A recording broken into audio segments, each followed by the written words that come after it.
En esta sesión del curso estaremos tratando el tema de integración eléctrica y básicamente lo que vamos a estar hablando es un poco de diseño y cómo se utiliza el National Electrical Code como una guía para poder realizar esos diseños. Hablando un poco de lo que es el NEC o National Electrical Code, el Código Eléctrico Nacional, pues básicamente es el estándar de seguridad en la instalación de sistemas eléctricos en Estados Unidos y por ende en Puerto Rico. Este no es un manual instruccional para personas no entrenadas ni cualificadas. O sea que cualquier persona que sea ingeniero electricista licenciado o un perito electricista licenciado, pues este es el manual, ¿verdad? Y la guía que utilizan para hacer diseño e instalaciones eléctricas, tanto en Estados Unidos como en Puerto Rico. Cuando hablamos de los artículos aplicables a sistemas fotovoltaicos, en el NEC, National Electrical Code, pues el artículo 690 es el que trata de esos temas, que es el que cubre los requerimientos para todas las instalaciones de sistemas fotovoltaicos. Pero en diseño, ¿verdad? Y en esta parte de integración eléctrica, pues no solamente el artículo 690 aplica, sino que a veces hay que aplicar otros artículos del NEC, como por ejemplo el 210, que cubre lo de circuitos ramal, el 240, que es el que habla de la protección de sobrecorriente, el 250 que habla de grounding y el 310 conductores para alambrado general. Así que durante esta sesión pues vamos a estar hablando tanto del artículo 690 como de algunos de estos otros. Uno de los artículos importantes en el NEC, en la parte de diseño de sistemas fotovoltaicos, es el que tiene que ver con corriente máxima de estos sistemas, ¿verdad? Y en específico el 690.8, que es como yo diseño, ¿verdad? Circuitos para que soporten ciertas cantidades de corriente, ¿verdad? Entonces aquí vamos a estar hablando próximamente cuando veamos los ejemplos de la regla de 1.56, porque por seguridad pues se multiplica esa corriente que iría por el conductor por 1.25 por 1.25. Así que cuando yo multiplique 1.25 por 1.25 me da 1.56 y de ahí el nombre de la regla de 1.56, pero más adelante estaremos discutiendo la implementación de esta regla. De la regla que hablamos anteriormente de 1.56, pues abundando sobre eso, se utiliza para calcular la capacidad o tamaño de los conductores.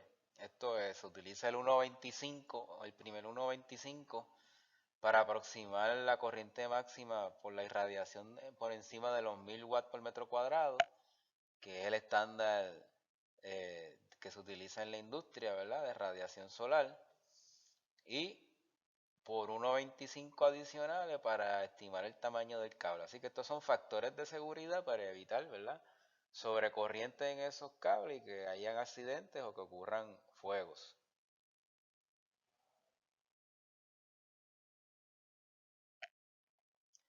Ahora tenemos un ejemplo de un cómputo de la corriente máxima de salida del circuito fuente del sistema fotovoltaico. Si quisiéramos estimar, ¿verdad? El conductor que va de esta salida del sistema fuente hacia, por ejemplo, el inversor, pues cuánta corriente yo tendría que diseñar ese conductor para que él lo pueda soportar. Pues digamos que tenemos una placa, en este caso es un arreglo de 12 paneles, hay 3 filas de 4, ¿verdad? Y cada panel tiene una corriente de short circuit de 4.8 amperes. Yo tomaría ese 4.8 amperes y multiplicaría por 3 porque son 3 arreglos en paralelo y en paralelo la corriente se suman. Lo multiplicaría por 1.25 para tomar en consideración el efecto de los 1000 watts por metro cuadrado que se pueda pasar. Y lo multiplicaría por 1.25 adicionales para ese factor de seguridad en el tamaño del conductor. Cuando multiplicamos esos tres factores por la corriente, me da 22.46 amperes. Así que si yo fuera a diseñar el cable que iría del circuito fuente hacia el inversor, lo diseñaría de tal forma que pudiera soportar 22.46 amperes. En cuanto a la corriente máxima de entrada al inversor, Pues esta generalmente se selecciona de la página del manufacturero del inversor. Por ejemplo, aquí presentamos una data del inversor Sony Y5000. Y si me preguntaran cuánto es la corriente máxima de entrada para este inversor, pues lo busco ahí donde dice DC Max Input Current, que me dice que son 21 amperes. Así que cualquier inversor, el cual yo interese saber cuánto es su corriente máxima de entrada, pues visito la página del manufacturero y ahí consigo la información. Realizando otro ejemplo de cómputo de tamaño del conductor, pues veamos este arreglo de paneles. En este ejemplo dice que del arreglo completo salen 11.8 amperes ya, por lo tanto ese 11.8 amperes lo multiplicamos una sola vez por 1.25 para tomarlo de la radiación por encima de los 1000 watts por metro cuadrado y lo multiplicamos entonces por 1.25 más para lo de estimar el tamaño del conductor, lo que nos daría 18.44 amperes. Así que ese 18.44 amperes sería la corriente para la cual yo diseñaría el conductor que pondría, como se muestra ahí, de la salida de la placa a la entrada del inversor. Hablando ahora sobre la corriente máxima de salida del inversor, ¿verdad? Hay que recordar que en esta figura se puede observar el arreglo fotovoltaico y un conductor llegando al inverter, ¿verdad? Al inversor, que es la parte DC, y ya la salida, que es la parte AC, que es la que llega al panel eléctrico de la casa. Pues para estimar el tamaño de ese conductor y la corriente que debe soportar ese conductor, uno lo que debe hacer es buscar el valor de corriente continua máxima que aparece marcado en el inversor, ¿verdad? Los datos del inversor. Y eso se multiplicaría por 1.25 solamente una vez. O sea que aquí esto difiere de la parte de entrada o el circuito fuente. Así que la parte de la salida, que es la parte de AC, solamente se va a multiplicar una sola vez por 1.25.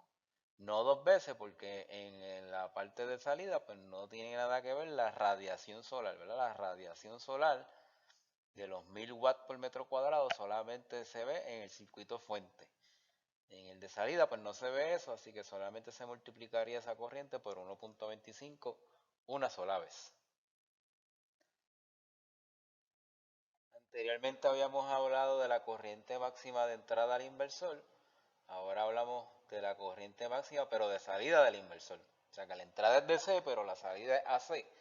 Así que en la página del fabricante del inversor, en este caso tengo un ejemplo nuevamente de un Sony Y5000, busco esa corriente AC máxima, ¿verdad? En ese renglón donde dice AC Maximum Output Current y me presenta para tres modalidades de voltaje, o sea que yo puedo conectar el inversor a 208, a 240 o a 277, por lo tanto voy a tener las tres corrientes correspondientes a cada uno de esos voltajes, ¿verdad? 24 amperes si es 208, 20.8 amperes si es 240 y 18 amperes si es 277.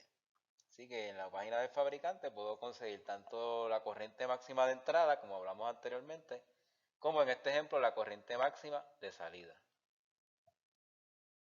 Aquí tenemos un ejemplo de la tabla 3.10.16 del National Electrical Code, del NEC, donde voy a estar utilizando la misma para estimar, ¿verdad? Dependiendo de la corriente que llevan los conductores, decidir, ¿verdad? Cuál conductor escoger, ¿verdad? Tengo cable número 14, número 12, número 10, número 8, número 6, número 4, etcétera, ¿verdad? Lo tengo a diferentes temperaturas, 60, 75 y 90. Para coger el worst case scenario, pues estaremos utilizando en los ejemplos que vamos a estar realizando más adelante la columna de los 90 grados.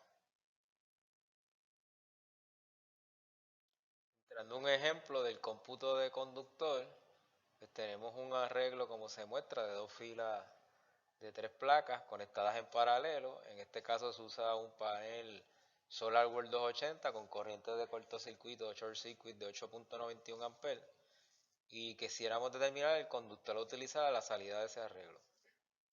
Pues para calcular el calibre del cable multiplicamos esa corriente máxima por 2 porque son dos arreglos en paralelo y por 1.25 por 1.25 se nos daría 27.8, lo cual según la tabla 3.10.16 del NEC, seleccionaríamos cable número 12 que aguanta hasta 30 amperes. En este ejemplo pues tenemos tres arreglos de paneles conectados en paralelo, ¿verdad?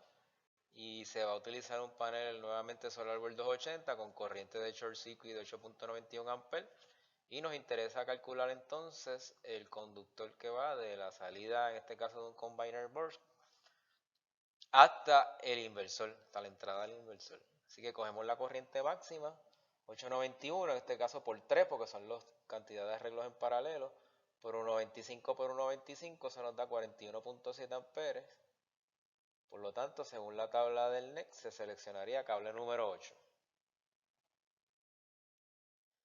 Al realizar diseños eléctricos, hay que tomar en consideración varios factores de corrección por temperatura, como los que se muestran en esta tabla. Y más adelante vamos a hacer un ejemplo para aplicar estos factores de corrección por temperatura, y lo que se basa es en cuando uno tira la cablería, ¿verdad? En un techo, si uno coge el tubo y lo coloca a 1 pulgada, a media pulgada, a 2 pulgadas del techo, pues eso va a tener un impacto sobre la cantidad de calor que va a recibir ese tubo, y por lo tanto tendríamos que usar unos factores de temperatura para hacer ciertas correcciones. Pero más adelante vamos a entrar en detalle en cómo se hacen esas correcciones cuando hablemos y hagamos un ejemplo.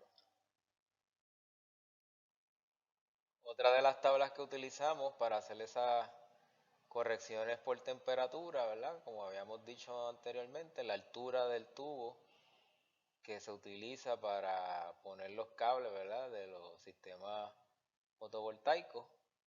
Y aquí pues podemos ver a la izquierda una que tiene que ver con la altura del techo. Si es de 0 a media pulgada, uno utiliza un ajuste de temperatura de 33 grados centígrados o 60 grados Fahrenheit. Si es de media, 3.5 pulgadas, 22 grados centígrados, 40 grados Fahrenheit. Si es de 3.5 a 12 pulgadas, 17 grados centígrados a 30 grados Fahrenheit. O de 12 pulgadas a 36 pulgadas, 14 grados centígrados o 25 grados Fahrenheit. Así que dependiendo de la altura que va a estar el tubo del techo, uno utiliza estos factores de temperatura, como vamos a mostrar más adelante en un ejemplo. Y la tabla que está a la derecha también se hace un ajuste en términos por la cantidad de cables que van por el tubo que uno utiliza cuando va a hacer conexiones eléctricas de sistema fotovoltaico. Si va a usar de 4 a 6 cables por el tubo, pues se utiliza un factor de 80% punto 8, si es 7 a 9 cables por tubería, 70% punto 7, y así sucesivamente. Así que más adelante vamos a hacer ejemplos de cómo se utilizan estas tablas. A continuación, pues vamos a hacer un ejemplo de cómputo de conductor utilizando los factores de temperatura de los que hemos estado hablando y de los cuales ya hemos visto las tablas que se van a utilizar. En este ejemplo tenemos un arreglo de 8 placas en serie, el cual utiliza una placa de 200 watts con voltaje de open circuit de 36.2 y corriente de short circuit de 7.67. Vamos a seleccionar el conductor o conductora a utilizar para conectar el arreglo a la entrada del inversor. Vamos a considerar los factores de temperatura, como hemos mencionado anteriormente, y el número de conductores por tubería, que lo vamos a mencionar un poco más adelante. Así que comenzamos calculando la corriente máxima, como lo hemos hecho en los problemas anteriores, multiplicando la corriente de cortocircuito por 1.25, y eso nos daría 9.59, y luego por 1.25 adicional, que eso nos daría 12 amperes. Así que por el momento el tamaño mínimo del conductor debe de tener 12 amperes, ¿verdad? Capaz de conducir 12 amperes. Vamos a ver cómo entonces le aplicamos los factores de corrección por temperatura. Continuando entonces con el problema, ya habíamos calculado que necesitamos 12 amperes, que es lo mínimo que debe conducir el cable, aunque podría conducir más. Entonces, ¿cómo comenzamos a solucionar el problema? Pues de la tabla 3.10.16 del NEC, a 90 gramos seleccionamos un cable número 12. Y esto es una selección aleatoria. Vamos a seleccionar un número 12 que posee capacidad de 30 amperes, aunque yo necesito que por lo menos conduzca 12. Lo que hay que ver es si esos 30 amperes, una vez yo le aplique los factores de temperatura, ese amperaje, ¿verdad? Esa capacidad va bajando. Vamos a ver cuánto baja, de tal forma que no baje menos de los 12 que yo necesito. Entonces aquí me dan información sobre el total de conductores que llevan corriente en el tubo, son 4, así que son 4 conductores por tubería. La temperatura del ambiente es 31 grados centígrados, que es la que vamos a usar como factor de corrección. Y la altura del tubo del techo nos dicen que es 1 pulgada. Entonces pasamos a calcular la capacidad real del cable con los factores. Primero hacemos un cambio de cable número 12 UC2, que es el cable fotovoltaico, y lo cambiamos por uno número 12, pero THWN, y ese THWN pues es la cubierta, ¿verdad? La aislación del cable. Como ahora va por tubería, pues podemos hacer ese cambio y en este caso pues se reduce en costo porque los cables PV Wire o UC2 son más costosos que los cables regulares. Continuando con nuestro problema, ahora sí le vamos a aplicar los factores de temperatura al cálculo que utilizamos de la corriente máxima, ¿verdad? Ya habíamos dicho que íbamos a seleccionar, aunque la corriente que necesitábamos era 12 amperes, habíamos seleccionado un cable número 12 aleatoriamente que conduce 30, ¿verdad? A ver hasta dónde bajaba ese 30, de tal forma que no bajara más de 12. El primer factor que vamos a considerar es el de la altura del tubo del techo, que en nuestro ejemplo es 1 pulgada del techo, y según la tablita que vimos anteriormente y que tenemos aquí también, podemos observar que de media pulgada a 3.5 yo le tengo que sumar 22 grados centígrados a la temperatura de ambiente del lugar donde voy a hacer la instalación, que en este caso nos dijeron que era 31 grados. Así que sumamos 31 grados más 22 grados centígrados, eso nos da 53 grados centígrados. Con esos 53 grados centígrados vamos a ir a la primera tabla de factor de corrección y en la columna de 90 grados buscamos el factor que nos va a dar 0.76. Por lo tanto, ¿qué hacemos? Que el cable número 12 que vamos a utilizar, que era con aislación THWN, que nos da 30 amperes, lo vamos a multiplicar por 0.76. Y eso nos da 22.8 amperes. O sea que ya de 30 amperes, utilizando ese factor de corrección por la altura del tubo del techo, me bajó a 22.8. Pero todavía 22.8 es mayor que los 12 amperes que yo necesito, ¿verdad? El otro factor es considerando los conductores por tubería. Así que de la otra tabla donde se dice que 4 conductores por tubería, el factor a considerar es 0.8. Por lo tanto, yo multiplico los 22.8 restantes, ¿verdad? Por 0.8 y eso me da 18.24 amperes. Por lo tanto, eso es mayor de los 12 amperes requeridos.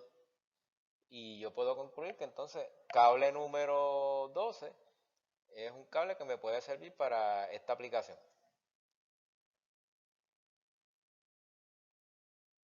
Ahora entramos a hablar un poco sobre la protección de sobrecorriente que deben tener esos conductores. Y básicamente el artículo 690.9 es el que trata sobre este tema de protección de sobrecorriente. Básicamente lo que dice esta sección es que se asegure que el cable opere a 80% del máximo de su capacidad. Más adelante pues vamos a hacer el ejemplo aplicando esta sección del código.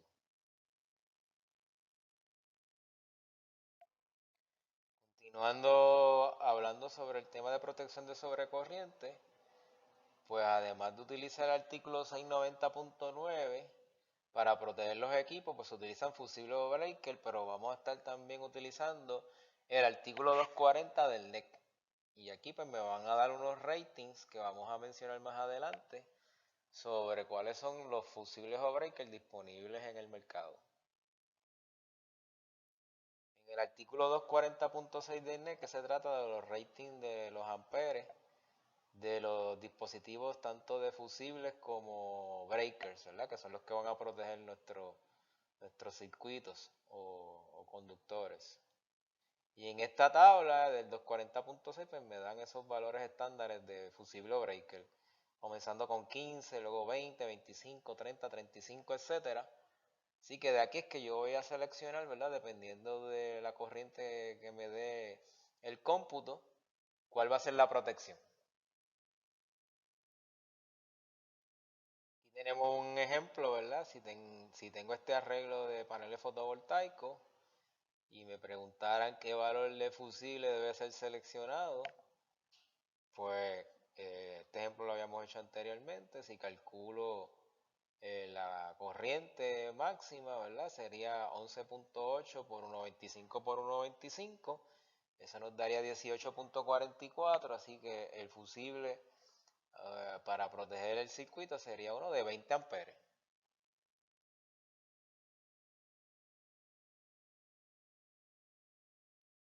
Y continuando con el ejemplo anterior, pues aquí desglosamos cómo fue que se calculó, ¿verdad?, el valor del fusible del problema anterior, multiplicando la corriente del arreglo por 1.25 y luego por 1.25 otra vez, que nos da 18.44 como mencionamos anteriormente, y luego el valor según el artículo 240.6, el fusible seleccionado pues es uno de 20 amperes, como mencionamos anteriormente.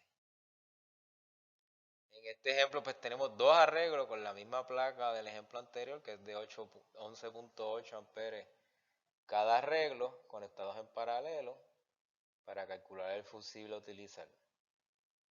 Cogemos la corriente máxima 11.8 por 2 porque son dos arreglos en paralelo y por 1.25 y luego por 1.25 otra vez y nos da 36.88, que según el artículo 240.6 el fusible seleccionado pues sería uno de 40 amperes.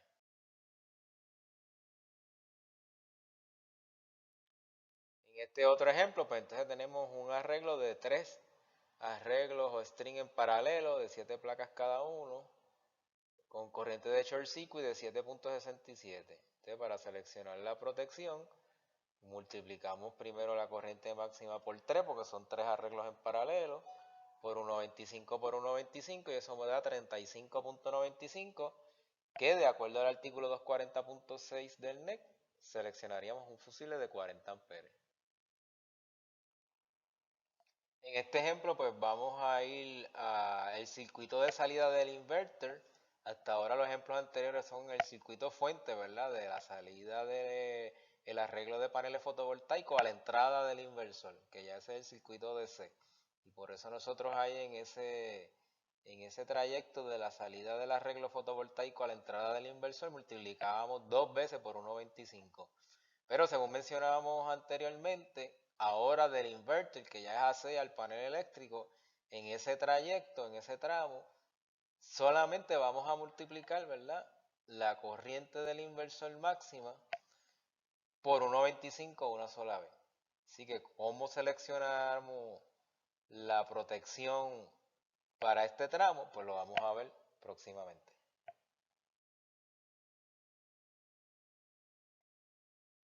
Así que como mencionamos en este ejemplo, ¿verdad? Donde vamos a calcular la protección del tramo de cable de la salida del inversor al panel eléctrico de la casa, se multiplica solamente una vez por 1.25 esa corriente, así que el 29 amperes, que eso lo sacamos de la página del fabricante, ¿verdad? Del inversor, por 1.25 nos da 36.25 amperes, así que de acuerdo al NEC, y su artículo 240.6, pues seleccionaríamos un fusible de 40 amperes.